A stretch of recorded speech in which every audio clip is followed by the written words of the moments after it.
The transport ship landed with a soft thud on the metal platform of Galactic Defense Academy. Steam hissed from the landing jets as the doors opened. Lee Hyun stepped out carrying a worn military bag over his shoulder. The bag looked old and beaten compared to the shiny cases other students carried. Around him, alien cadets emerged from their own transport ships. They wore expensive uniforms and carried equipment that glowed with soft blue lights. Their gear looked like it came from the future. Hyun looked down at his simple green military jacket and plain black boots. Everything about him seemed to belong to a different time. The academy building stretched high into the purple sky. Its walls were made of some kind of metal that changed colors in the light. Floating platforms moved students between different levels. Holographic signs showed directions in dozens of alien languages. Earth text appeared at the bottom in small letters. Hyun walked toward the main entrance. His boots made loud sounds on the metal floor, while other students seemed to glide silently. A tall, blue-skinned student named Kyle noticed him first. Kyle had 4 arms and bright silver eyes. His uniform was covered in small lights that blinked in patterns. "Look at this one," Kyle said to his friends. His voice sounded like music, but with a mean tone. "Is he from the History Museum?" A bug-like student named Thara clicked her mouth parts together. She had 6 legs and large black eyes. Her body was covered in shiny green armor that looked alive. "I heard humans still use chemical weapons and metal bullets," she said. "How primitive." Other students started to gather around. There was Coral, who looked like she was made of living water. Her skin changed from blue to green as she moved. She seemed nicer than the others, but still looked confused by Hyun. "Why does he carry such old equipment?" Coral asked. Her voice sounded like waves on a beach. "Does Earth not have modern weapons?" Hyun kept walking without saying anything. He had expected this. Earth was new to the galactic community. Humans had only joined the Alliance 5 years ago. Most aliens thought human technology was backward and useless. He reached the check-in desk where a robot with many arms processed new students. The robot scanned a card that Hyun handed over. Green lights flashed as it read his information. "Lee." "Hyun, human, Earth," the robot announced in a flat voice. "Assigned to room 447, level 12. Next." Hyun took his card back and headed for the lifts. Behind him, he could hear the other students talking. "A human in our class," someone said. "This should be interesting." "I give him 3 days before he quits," another voice added. The lift moved, upward smoothly. Hyun watched through the clear walls as the academy spread out below him. Training grounds, weapons ranges, and simulation chambers filled the complex. Students practiced with energy weapons that shot beams of light. Others flew through the air using anti-gravity packs. Room 447 was small but clean. 2 beds, 2 desks, and 2 storage units. Hyun's roommate was already there. Coral turned when he entered. Her watery form rippled with what might have been surprise. "Oh," she said. "You are my roommate. I am Coral from the Nereid Systems." "Lee Hyun," he replied, "from Earth." "I have heard about your planet," Coral said carefully. "You still live on the surface, correct? Not in underwater cities?" "Most of us, yes." Coral seemed to think about this. "That must be difficult. Surface life is so harsh." Hyun unpacked his bag on his bed. He pulled out clothes that looked simple compared to the advanced fabrics other students wore. Then came his equipment. A rifle that was clearly made of metal and plastic, boxes of ammunition, small explosive devices, a compass, a watch with hands instead of digital numbers. Coral watched with growing confusion. "Are those your weapons?" she asked. "Yes, but they are so simple. Where are the energy cells? The quantum processors? The neural interface ports?" "They don't have those things," Hyun said. He began cleaning his rifle with a cloth and some oil. How do they work then? Chemical reactions, mechanical parts, basic physics. Coral's form shimmered as she tried to understand. But how do you aim without computer assistance? How do you calculate trajectories without processing units? Practice, experience, math in my head. Other students began arriving in nearby rooms. Hyun could hear them talking in the hallways. Word spread quickly about the human with primitive gear. Soon, small groups gathered near his door to get a look. Kale appeared in the doorway with several friends. He looked at Hyun's equipment spread on the bed and laughed. The sound was like bells ringing, but not in a happy way. "Is this some kind of joke?" Kyle asked. "Are you here to teach a history class about ancient warfare?" Thara pushed forward, on her 6 legs. "I have studied human military development," she said. "These weapons are at least 300 years behind current technology. Why would anyone still use them?" "They work," Hyun said simply. He continued cleaning his rifle. "But they are so slow," another student said. This one looked like a walking tree with glowing fruit hanging from his branches. "Energy weapons fire at the speed of light. Your projectiles crawl like insects." "They also run out of power," Hyun replied. "These don't need batteries or fusion cells." The students looked at each other. The idea of weapons that didn't need power sources seemed to confuse them. "What if you need to fight at long range?" Kyle asked. "How do you compensate for wind, gravity, and target movement without computer assistance?" "I learn the environment. I practice. I adapt." "Adapt?" Thara clicked her mouthparts again. "Computers can adapt millions of times faster than biological minds. Why use your brain when you have processors?" Hyun looked up from his rifle. "What happens when the processors break?" The question seemed to surprise them. They looked at each other as if he had asked something impossible. "Modern equipment doesn't break," Kale said finally. "It has self-repair systems, backup units, redundant power supplies." "Everything breaks eventually," Hyun said. He went back to his cleaning. The crowd of students grew larger. They whispered among themselves in different languages. Some seemed amused. Others looked confused or even concerned. A few appeared curious about this strange human and his ancient weapons. Coral tried to be diplomatic.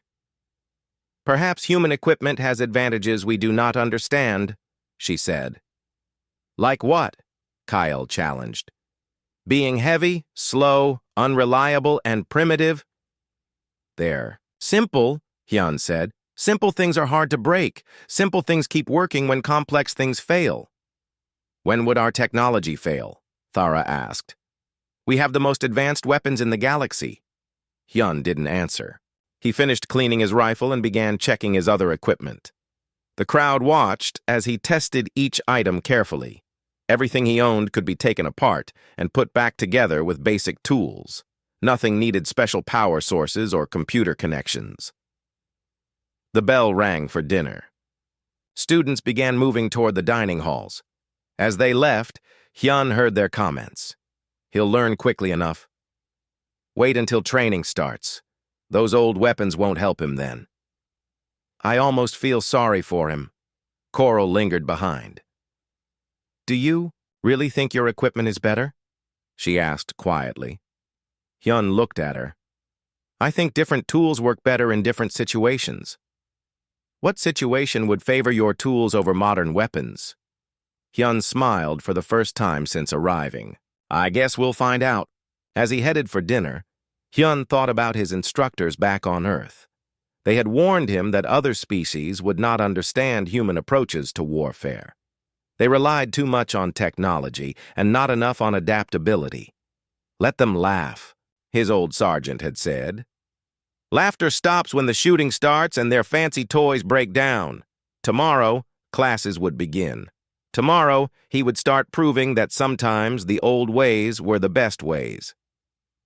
The morning alarm sounded like a soft melody through the academy halls. Hyun woke up and found Coral already getting ready. Her watery form moved smoothly as she prepared her equipment. Everything she owned glowed with soft lights, and made quiet, humming sounds. "Today we start combat training," Coral said. Her voice rippled like water over stones.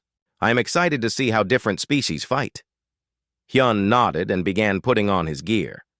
His equipment looked even more basic in the morning light. While Coral attached glowing devices to her armor, Hyun simply loaded his rifle and checked his ammunition. The training ground was enormous. It stretched out like a small city with different areas for various types of combat. Energy weapon ranges hummed with power. Holographic targets appeared and disappeared in complex patterns. Flying platforms moved through the air for aerial combat. Practice. Instructor Voss stood in the center of the main platform. He was tall and gray, with 4 arms and eyes that glowed yellow. Scars covered his body from many battles. When he spoke, his voice boomed across the training ground. "Welcome to combat training," Voss announced. "Today we test your basic weapon skills. You will shoot targets at different ranges and in different conditions. Your scores will determine your class ranking." The students lined up at the firing range. Each position had advanced targeting computers and weapon support systems. Holographic displays showed wind speed, humidity, target distance, and recommended firing solutions. Everything, except Hyun's position. Kale went first. His photon rifle was beautiful, covered in silver and blue designs. When he aimed, a heads-up display appeared in front of his eyes. The computer calculated everything for him. He pulled the trigger and beams of light shot out faster than the eye could follow. Every shot hit the center of distant targets. Perfect. "Score," Voss announced. "Excellent work." Kale smiled and made a show of bowing to the other students. His silver eyes found Hyun and seemed to laugh. Thera went next. Her weapon looked like it was grown instead of built. Organic curves and living metal created something that seemed alive. Her 6 legs braced perfectly as neural implants in her. Head connected directly to the weapon. She fired streams of energy that curved around obstacles to hit hidden targets. "Outstanding," Voss said. "Advanced targeting achieved." More students took their turns. Each one had weapons that seemed like magic compared to Hyun's rifle. They fired energy, plasma, sonic waves, and things that bent reality itself. Computers helped them aim. Artificial intelligence predicted where targets would move. Success came easily. Finally, it was Hyun's turn. He walked to the firing line carrying his rifle. The other students gathered behind him to watch. Some were curious. Others were clearly expecting entertainment. "Where is your targeting computer?" Thara asked. "I don't have one," Hyun replied. "How will you calculate trajectories?" Kyle wondered. "The targets are moving in 3 dimensions." "I'll figure it out." Hyun raised his rifle and looked through the simple metal sights. No holographic display appeared. No computer voice offered suggestions. He had only his eyes and his training. The targets moved in patterns across the range. Some were close, others far away. Some moved fast, others slow. He took a breath and fired. The bullet flew through the air with a loud crack. It took time to reach the target, much slower than energy weapons. The shot missed by several inches. Behind him, someone laughed. "Even the target computers can't help him hit anything." "Maybe he needs bigger targets," another voice suggested. Hyun ignored them and fired again. This shot was closer, but still missed. He was learning how the targets moved, how the wind affected his bullets, how distance changed his aim. Each shot taught him something new. His 3rd shot hit the target, but not in the center. A few more shots hit the edges. By the end of his turn, he was hitting most targets, but none perfectly. His score was the lowest in the class by far. "Improvement needed," Voss said simply. He didn't seem surprised or disappointed. Next came close combat training. Students paired off to fight with training weapons.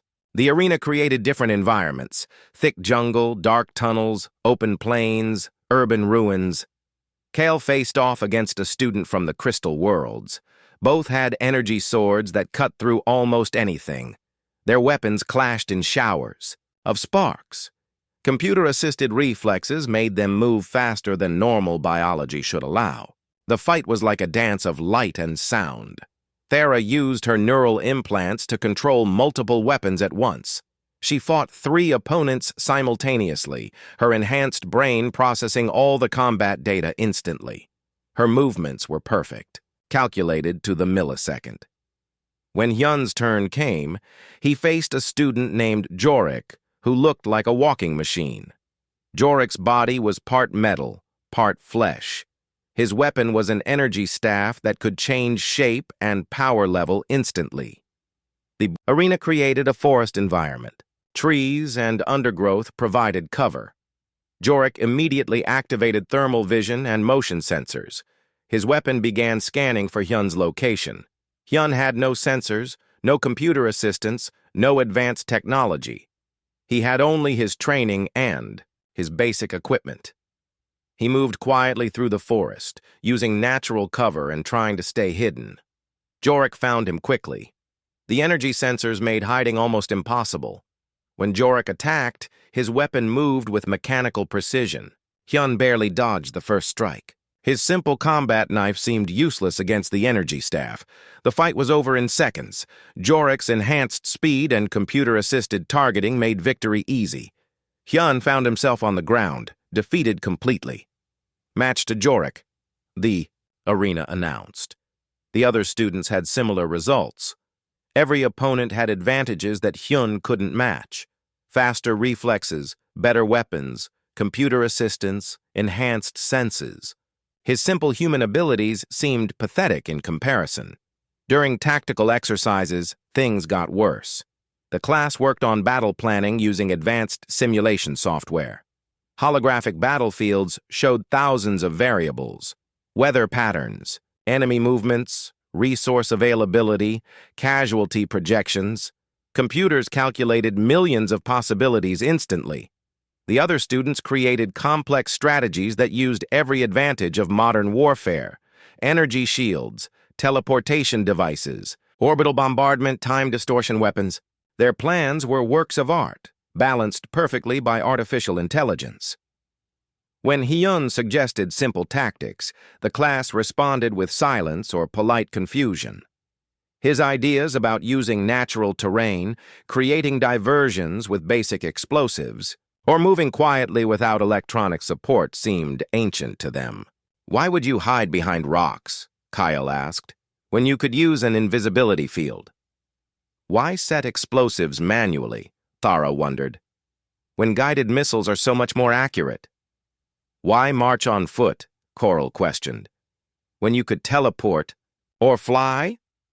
Hyun tried to explain that simple methods were reliable and hard to counter, but his arguments sounded weak compared to the obvious advantages of advanced technology. The instructors noted his suggestions but clearly preferred the high-tech solutions other students offered.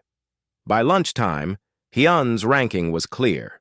He sat at the bottom of every category: marksmanship, close combat, tactical planning, equipment, handling. Other students had stopped watching his attempts and started ignoring him completely. He sat alone at lunch while groups of alien students discussed their successes. Their conversations were full of technical terms he barely understood: quantum field manipulation, neural interface protocols, dimensional weapon systems. He felt like he was listening to a language from the future.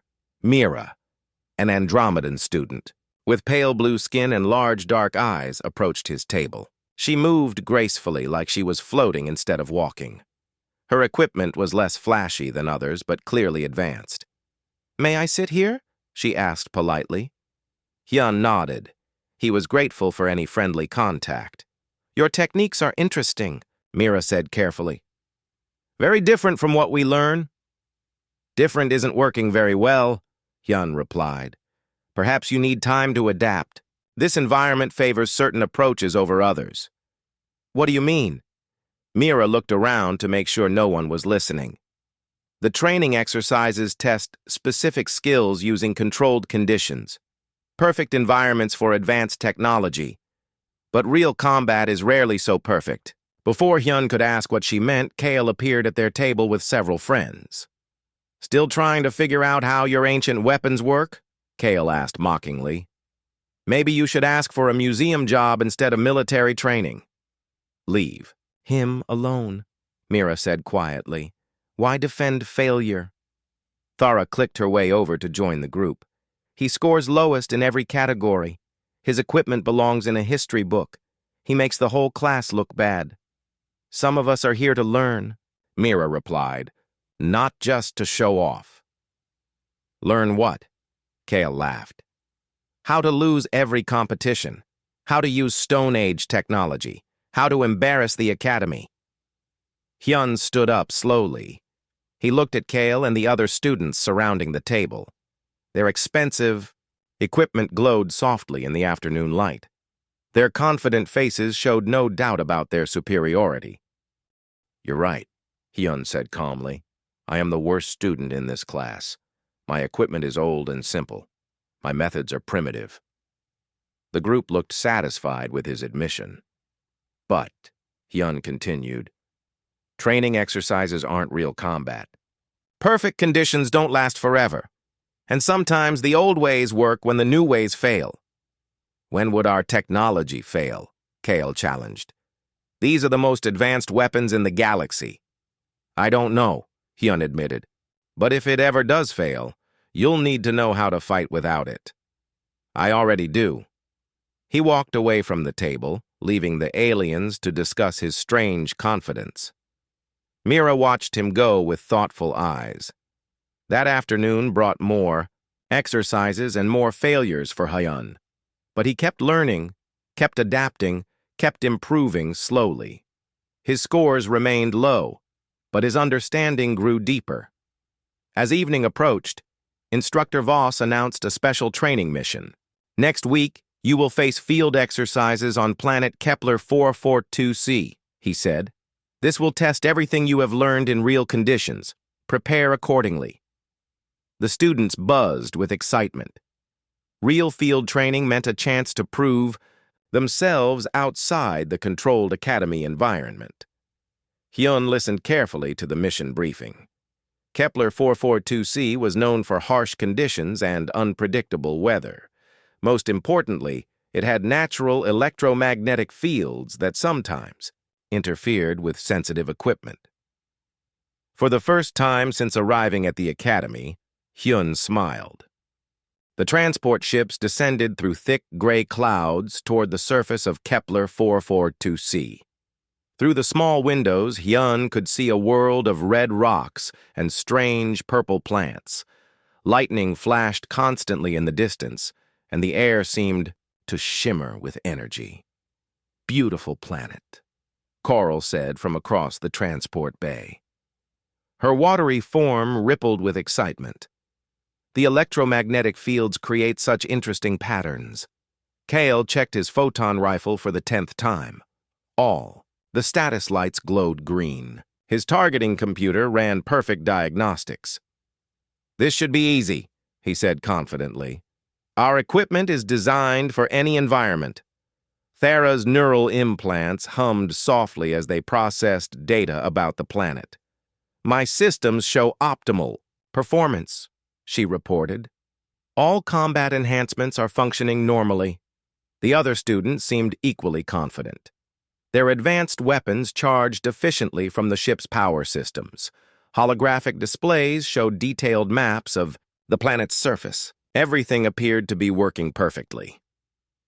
Hyun sat quietly in his corner, checking his equipment in a different way. He opened each ammunition box and counted the bullets by hand. He tested the mechanical action of his rifle without using any electronic diagnostics. His compass spun freely on its pivot.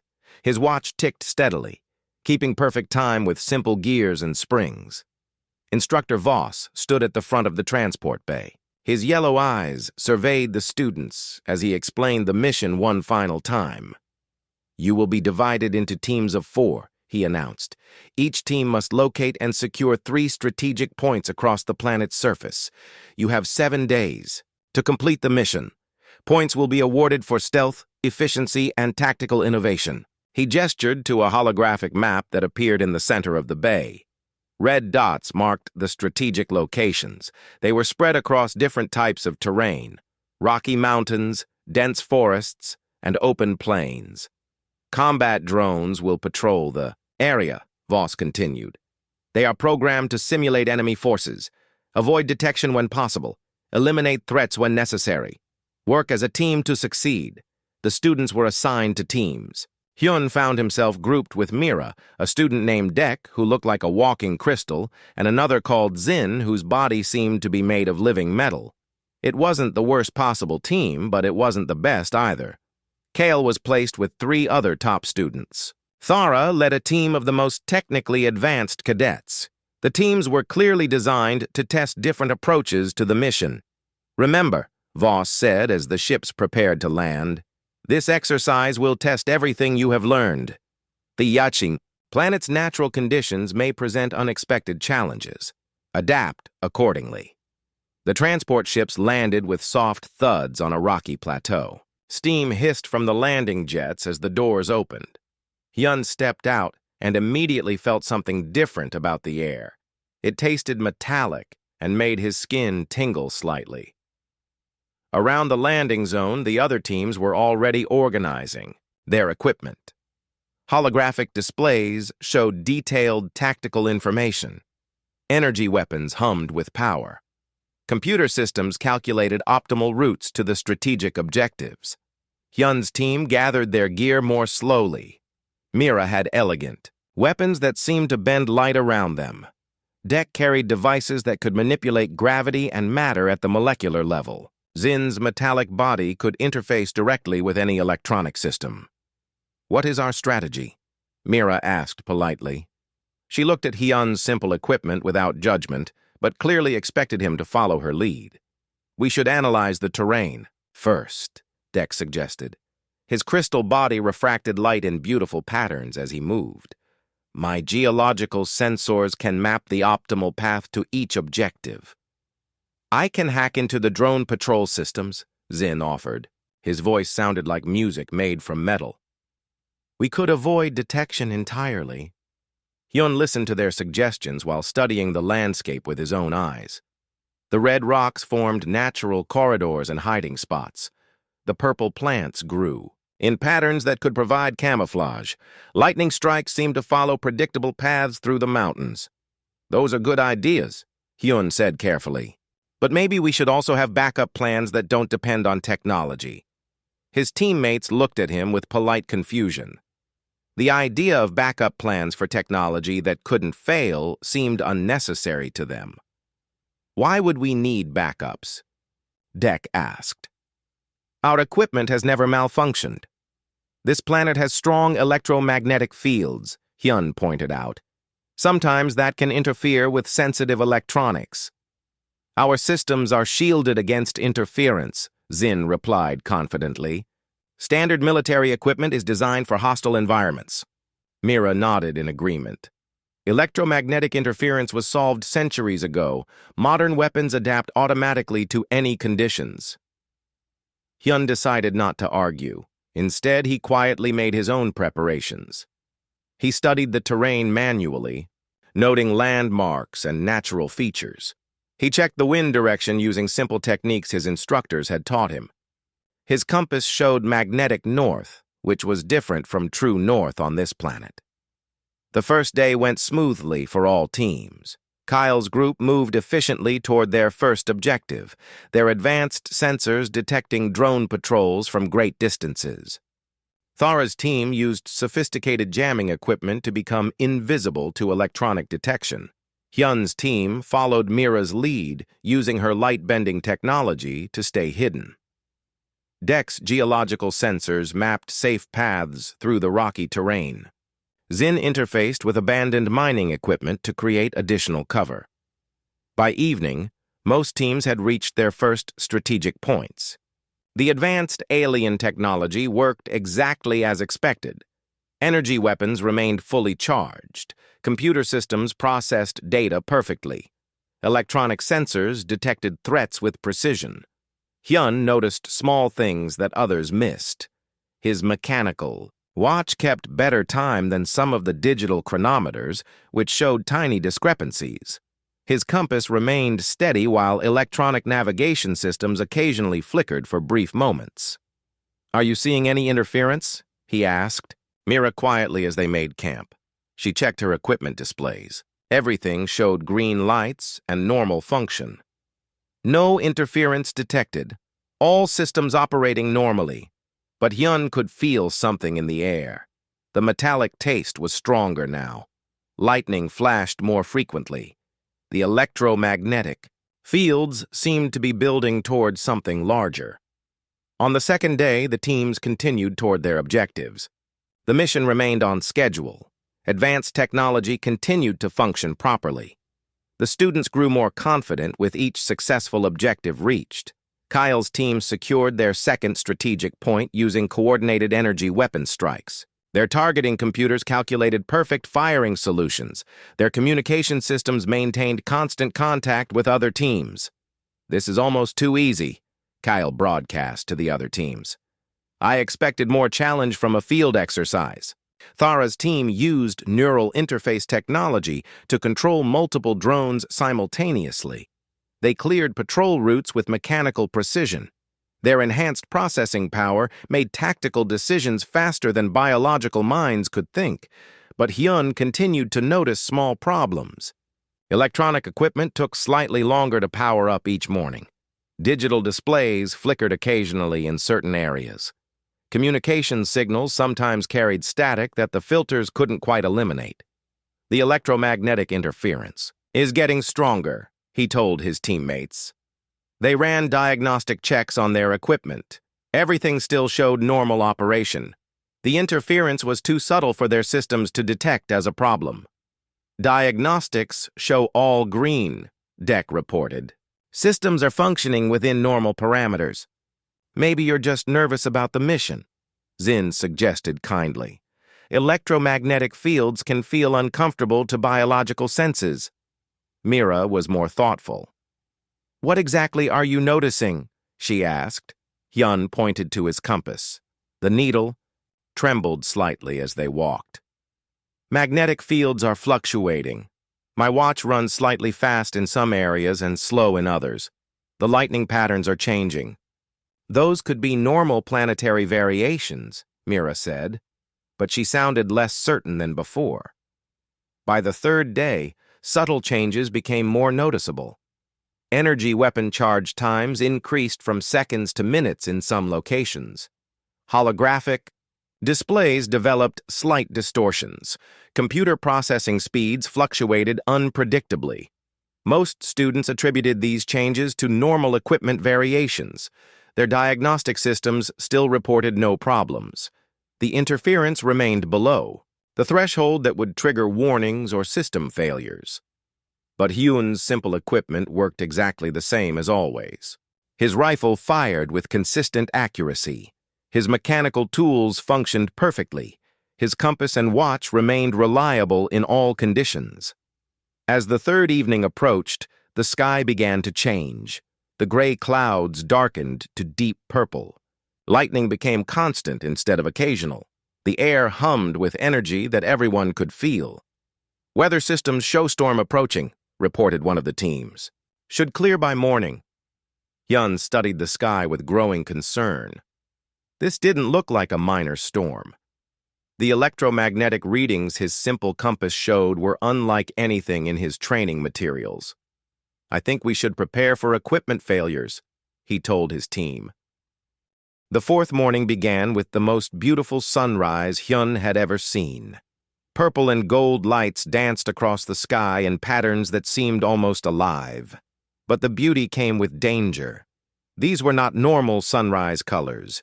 They were the signs of a massive electromagnetic storm. Kale's team was the first to notice serious problems. His photon rifle, which had worked perfectly for 3 days, suddenly showed a red warning light. The power cells that should have lasted a week were draining in minutes instead of hours. "Something is wrong with the charging system," Kale announced over the communication network. His voice carried the first hint of worry. "The weapon is losing power much faster than normal." Other teams began reporting similar issues. Energy weapons that had functioned flawlessly were now struggling to maintain charge. Holographic displays flickered and showed distorted images. Computer systems processed data more slowly. Thara's team faced a different crisis. Her neural implants, which connected her brain directly to her equipment, began causing severe headaches. The electromagnetic interference was affecting the delicate electronic systems in her head. "I cannot maintain the neural connection," she reported, her clicking voice strained with pain. "The feedback is too strong. I have to disconnect from my systems." For Thara, disconnecting from her neural implants was like losing half her senses. She had relied on computer-enhanced thinking for so long that her natural brain felt slow and confused without electronic assistance. Hyun's team was making good progress toward their third objective when the interference reached critical levels. A massive solar flare, much larger than predicted, created an electromagnetic pulse that swept across the planet's surface.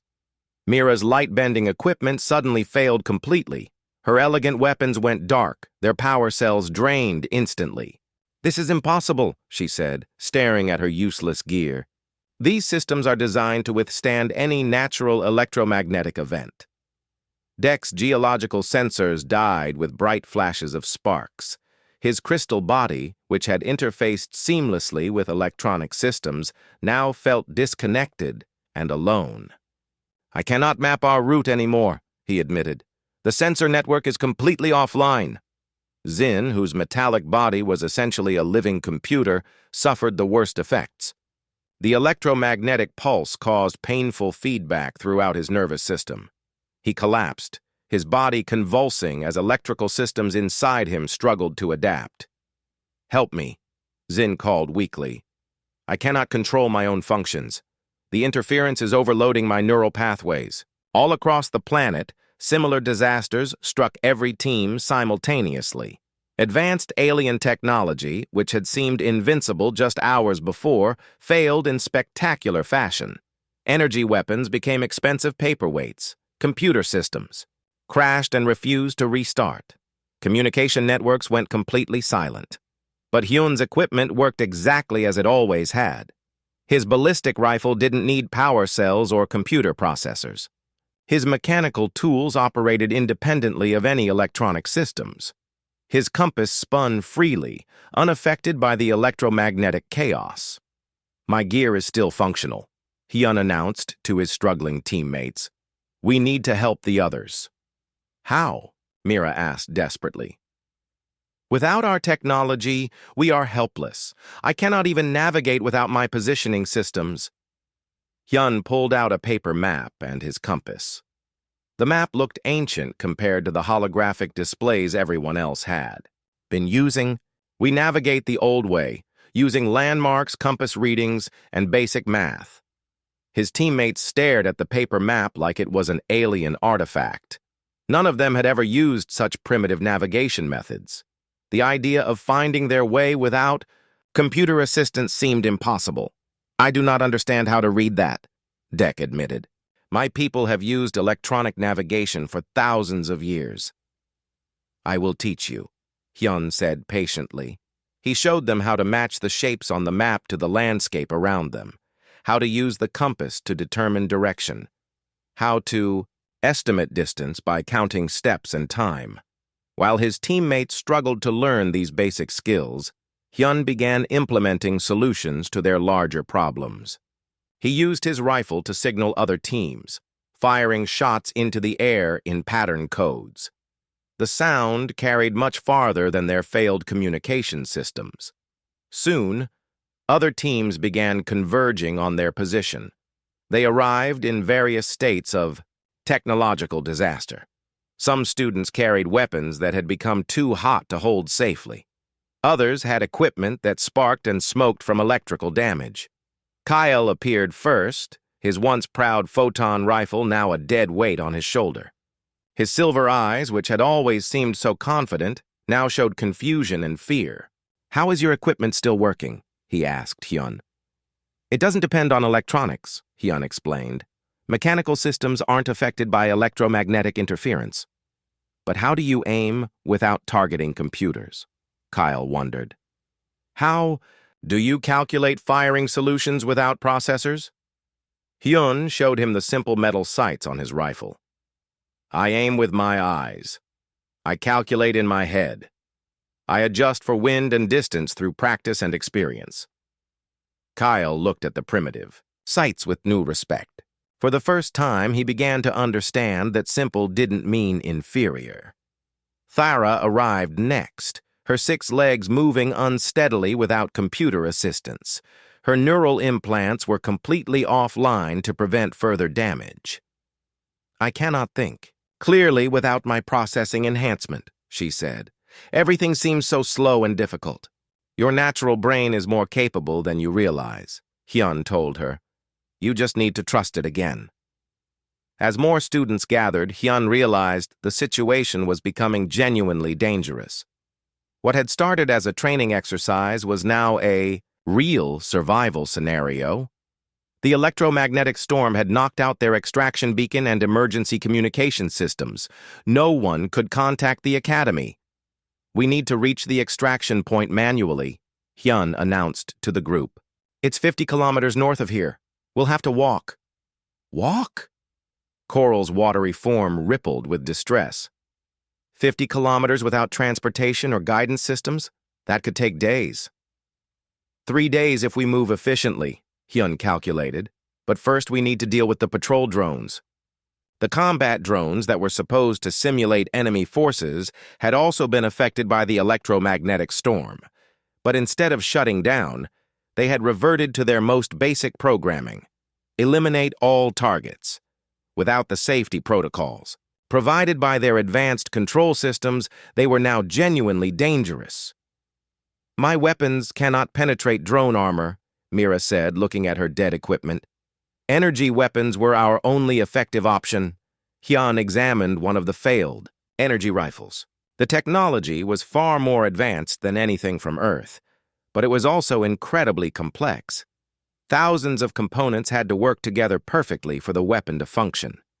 When the electromagnetic pulse disrupted even a few of those components, the entire system failed. Chemical explosives should still work, Hyun said, checking his supply of simple grenades. Mechanical triggers aren't affected by electromagnetic interference. He began teaching the other students how to use his backup weapons. Simple grenades with mechanical timing devices, basic explosives that used chemical reactions instead of energy fields, smoke charges that created concealment without requiring power sources. This is so primitive, Kale said as he learned to arm a grenade manually. But it actually works. Sometimes primitive is better, Hyun replied. These weapons might be simple, but they're reliable. The group encountered their first patrol drone as they moved toward the extraction point. The machine floated silently between the trees, its sensors sweeping for targets. Without their advanced jamming equipment, the students had no way to avoid detection. The drone's weapons charged with ominous humming sounds. Energy beams lanced out, striking the ground near their hiding spot. The students scattered, their training taking over despite their equipment failures. Hyun moved carefully through the forest, using natural cover and trying to get close enough to use his weapons effectively. The drone's armor was designed to stop energy weapons, but it might not be prepared for more primitive attacks. He threw a grenade with a mechanical timer, the kind of explosive that armies had used for hundreds of years. The device bounced off a tree and exploded near the drone. Shrapnel from the metal casing penetrated the machine's armor in ways that energy weapons could not. The drone crashed to the ground, its systems sparking and failing. The other students stared in amazement. Hyun's ancient weapon had succeeded where their advanced technology had failed. How did you know that would work? Thara asked. I didn't, Hyun admitted. But I knew chemical explosives would still function, when electronic weapons wouldn't. As they continued toward the extraction point, they encountered more dangers, drones that had gone rogue without their safety systems. environmental hazards that their sensors could no longer detect, navigation challenges that their computers could no longer solve.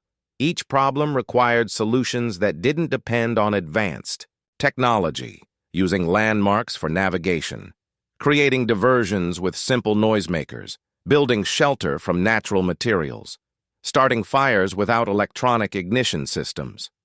Hyun found himself teaching survival skills that every human soldier learned in basic training, skills that seemed impossibly primitive to his alien classmates, but which worked reliably in conditions where high technology failed. Why do humans still learn these old methods? Mira asked as Hyun showed her how to purify water using simple filters. Because we know that technology can fail, Hyun replied. When it does, you need to know how to survive without it. By the end of the fourth day, the electromagnetic storm was beginning to weaken. Some electronic systems showed signs of recovery, but the damage was already done. Advanced weapons remained unreliable. Computer systems crashed frequently. Communication networks stayed mostly silent. The students who had mocked Hyun's primitive equipment now looked at him with new respect. His simple weapons worked consistently. His basic tools solved problems that complex systems could not handle. His old-fashioned methods proved their worth when modern approaches failed. I never realized how dependent we were on our technology, Kyle admitted as they made camp. When it failed, we became helpless. Not helpless, Hyun corrected. You just need to learn different ways of doing things. Your brains and bodies are still capable. You've just forgotten how to use them. That night, as the alien students struggled to adapt to life without their electronic assistance, Hyun began planning their route to the extraction point. He used paper maps and mechanical instruments, while others tried unsuccessfully to restart their failed systems. Tomorrow would bring new challenges. But for the first time since arriving at the academy, Hyun felt confident about facing them. The fifth morning brought a difficult decision for Hyun. The extraction point was still 2 days away through dangerous territory. His classmates were struggling to adapt to life without their advanced technology. Several were injured from the electromagnetic feedback. Others were becoming panicked without their familiar electronic support systems. Hyun could have continued alone toward the extraction point. His equipment worked perfectly, and he knew how to navigate and survive in harsh conditions. Reaching the extraction point first would earn him top scores and prove his worth to the academy. It was exactly what he had dreamed of since arriving. But as he watched Zin writhing in pain from neural system damage and saw Thara stumbling blindly without her processing implants, Hyun made a different choice. He decided that saving his classmates was more important than personal success. We move together, he announced to the group. No one gets left behind. Kale looked surprised by this decision. You could reach extraction easily on your own, he pointed out. Why risk failure to help us? Because that's what soldiers do, Hyun replied simply. We protect each other. The concept seemed foreign to many of the alien students. Their cultures emphasized individual achievement and technological superiority. The idea of sacrificing personal success for group survival was not something they had learned in their advanced societies. Hyun began organizing the group using principles from human military doctrine. He assigned roles based on each person's remaining capabilities rather than their failed technology. Mira, who had excellent eyesight, became their scout. Dek, whose crystal body was naturally strong, carried the injured. Coral, who could change shape, served as their camouflage specialist. These are ancient human tactics, Hyun explained as he taught them basic patrol formations. We developed them during centuries of warfare with limited technology. Why do humans study warfare so extensively? Thara asked.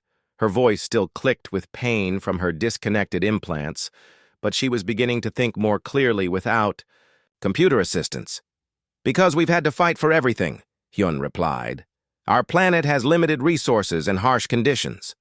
We learned to be adaptable because we had no choice. As they moved through the dangerous terrain, Hyun taught them skills that seemed impossibly primitive but proved remarkably effective. How to move silently through forests without electronic dampening fields. How to create camouflage using natural materials instead of holographic projectors. How to communicate with hand signals when radio systems failed. They encountered their first major obstacle at midday. A deep canyon blocked their path to the extraction point. Normally, the students would have used anti-gravity packs or teleportation devices to cross. But those systems were dead, and the canyon was too wide to jump. "We cannot cross this," Coral said, her watery form rippling with frustration. "Without our flight systems, we are trapped." Hyun studied the canyon walls and the river flowing far below. His human ancestors had faced similar challenges for thousands of years. They had developed solutions using rope, wood, and engineering principles that didn't require advanced technology. "We build a bridge," he announced. "Build a bridge?" Dek's crystal body reflected sunlight in confused patterns. "How do we build anything without construction equipment and molecular assemblers?" Hyun showed them how to cut wood using simple tools and tie it together with rope made from plant fibers. The bridge he designed used basic engineering principles that humans had understood since ancient times. Weight distribution, tension management, structural support, all calculated in his head using mathematics that didn't require computers. "This seems impossibly dangerous," Mira said as they began construction. "How do you know it will support our weight?" "I don't know for certain," Hyun admitted. "But the engineering principles are sound. Humans built bridges like this for centuries, before we had computers to calculate stress loads." The alien students watched in fascination as Hyun's simple bridge took shape. They had never seen construction that didn't involve molecular assemblers or gravity manipulation. The idea of physically cutting, shaping, and joining materials by hand was completely foreign to them. But it worked. The bridge held their weight and allowed the entire group to cross safely. For the first time, the alien students began to appreciate the ingenuity behind human primitive methods. "Your people are more clever than I realized," Kale said as they continued their journey. "You solve complex problems with simple solutions." "We had to become clever," Hyun replied. "When you don't have advanced technology, you must use your brain and your hands." Their next challenge came from the rogue patrol drones. Without their electronic control systems, the machines had become genuinely dangerous predators. They hunted in packs, using basic targeting protocols to eliminate any moving targets. The alien students' first instinct was to hide and hope the drones would pass.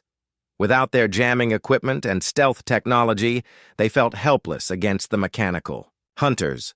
But Hyun saw opportunity where others saw danger. "We're going to hunt them instead," he announced. "Hunt them?" Thara clicked her mandibles in disbelief. "They are armored combat machines. We have no weapons that can penetrate their defenses." "We don't need to penetrate their armor," Hyun explained. "We need to use tactics they're not programmed to handle." He began teaching them guerrilla warfare principles that human armies had perfected through necessity. How to set ambushes using natural terrain, how to create diversions with noise and movement, how to attack weak points that advanced targeting systems ignored. "Drones are programmed to fight other advanced technology," Hyun explained as they prepared their ambush. "They expect energy weapons, electronic warfare, predictable attack patterns. They're not designed to handle primitive tactics." The ambush worked perfectly. While the drones focused on obvious decoy targets, Hyun's team attacked from unexpected angles using simple weapons. Chemical explosives damaged sensors that energy weapons couldn't scratch. Mechanical traps caught machines that could dodge laser fire. Basic physics overcame advanced programming. "Incredible," Mira breathed as the last drone crashed to the ground. "Your tactics worked better than our most advanced combat systems." "Sometimes the old ways are the best ways," Hyun said, "especially when your enemies expect you to fight like they do." As they continued toward the extraction point, word of their success began to spread. Other student teams, still struggling with failed equipment, started following Hyun's group. They had heard impossible stories about the human using ancient weapons to defeat combat drones. Soon, Hyun found himself leading not just his original team, but nearly the entire class. Students who had mocked his primitive gear now looked to him for guidance and protection. "How are you doing this?" asked a student named Rock, whose advanced combat suit had become a useless metal shell. "Your equipment should be the weakest here, but it's the only thing that still works." "That's exactly why it works," Hyun replied. "Simple systems are reliable systems. When complex technology fails, basic methods keep functioning." He began teaching larger groups of students the fundamental skills that human soldiers learned in basic training. How to navigate using stars and landmarks, how to find food and water in hostile environments, how to create weapons from natural materials, how to work as a team without electronic coordination. The alien students struggled with these concepts at first. They had lived their entire lives surrounded by helpful technology. Learning to rely on their own senses and abilities was like learning to walk again. But gradually they began to adapt. Kyle discovered that his natural reflexes were faster than he had realized when not filtered through computer systems. Thara found that her biological brain could process complex tactical information without electronic assistance. Others learned that their bodies and minds were more capable than they had ever imagined. "We have become too dependent on our machines," Mira observed as she successfully started a fire using friction instead of energy ignition. "We forgot how to use our natural abilities." "Technology should enhance your capabilities, not replace them," Hyun agreed. "When it fails, you need to still be able to function on your own." By the evening of the 6th day, they had reached the hills overlooking the extraction point, but their relief was short-lived. The landing zone was guarded by multiple combat drones that had formed an automated defense perimeter. The machines patrolled in perfect patterns, their sensors sweeping for any approaching targets. "We cannot get past them," Coral said. Her watery form reflected the dying light as she studied the defensive positions. "There are too many, and they have overlapping fields of fire." Most of the alien students agreed. The drone defenses looked impenetrable. Even with working technology, assaulting such a position would have been extremely difficult. With only primitive weapons and basic tactics, it seemed impossible. But Hyun had been the patrol patterns and defensive arrangements. The drones were positioned according to standard military doctrine, designed to counter conventional attacks by advanced forces. They were not prepared for the kind of unconventional assault that human armies had used throughout history. "We're going to take that position," Hyun announced with quiet confidence. "How?" Kyle asked. "We have no energy weapons, no orbital." The attack on the extraction point began at dawn on the 7th day. Hyun had spent the entire night positioning his classmates around the landing zone using tactics that no computer database contained. His plan relied on coordination without communication systems, timing without electronic synchronization, and weapons that worked through simple chemical reactions instead of advanced energy fields. The combat drones had maintained perfect defensive positions all night. Their sensors swept the area in predictable patterns, their weapons charged efficiently from internal power sources. They represented the peak of military technology, designed to counter any conventional assault. But Hyun's attack was far from conventional. The first phase began when Coral created a distraction on the eastern side of the perimeter. Her watery form could move through terrain that solid beings could not navigate. She triggered several chemical explosives in sequence, creating noise and smoke that drew the attention of half the drone force. While the machines repositioned to counter this apparent assault, Kyle and Thara approached from the opposite direction. They moved silently using camouflage techniques that Hyun had taught them. Natural materials covered their bodies. They avoided the sensor sweeps by understanding the limitations of electronic detection systems. Mira and Deck approached from a third angle that the defensive perimeter had not anticipated. The drones were programmed to expect attacks from obvious approach routes. They could not adapt to the kind of creative tactical thinking that humans had developed through centuries of asymmetric warfare. But the most important part of the plan belonged to Hyun himself.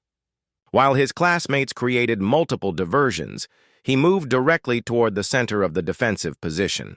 His route took him through terrain that the drone's programming classified as impassable. He crawled through spaces too small for their sensors to monitor effectively. When all the pieces were in position, Hyun began the final assault. His ballistic rifle fired simple bullets that the drone's defensive systems were not optimized to counter. Their armor could stop energy beams and plasma bolts, but solid projectiles struck with kinetic force that their designers had not anticipated. The first drone went down with mechanical systems sparking from internal damage. Its sophisticated, targeting computer could not process the trajectory of bullets that curved due to wind and gravity. Energy weapons traveled in straight lines at light speed. Ballistic weapons followed parabolic paths that required different defensive calculations. Chemical. Explosives detonated throughout the perimeter as Hyun's classmates implemented their parts of the plan. The simple devices created shrapnel that penetrated drone armor in ways that energy weapons could not. Basic physics overcame advanced engineering through the application of human tactical innovation. Within minutes, the defensive perimeter collapsed completely. Combat drones that had seemed invincible lay scattered across the landing zone, their systems failing from damage that their programming had never anticipated. The alien students stared at the battlefield in amazement. They had just witnessed primitive weapons and ancient tactics defeat the most advanced military technology in the galaxy. Everything they had believed about technological superiority had been proven wrong. Impossible, Kale whispered, his silver eyes wide with shock. How did simple bullets penetrate armor designed to stop plasma cannons? Different threats require different defenses, Hyun explained as he checked the landing zone for remaining dangers. Those drones were built to fight energy weapons. They were not prepared for kinetic projectiles. Before anyone could respond, the sound of approaching aircraft filled the air. Rescue ships descended through the clouds, their advanced sensors having finally detected the students' location. The electromagnetic storm had weakened enough to allow space-based communication and navigation systems to function again. Instructor Voss emerged from the lead ship with a team of medical personnel and technical specialists. His yellow eyes surveyed the scene with growing amazement. Combat drones lay destroyed across the landing zone. Alien students who should have been helpless without their technology had somehow survived 7 days in hostile conditions. What happened here? Voss demanded as he approached the group. The alien students all looked toward Hyun. For the first time since arriving at the academy, they showed him genuine respect instead of mockery or pity.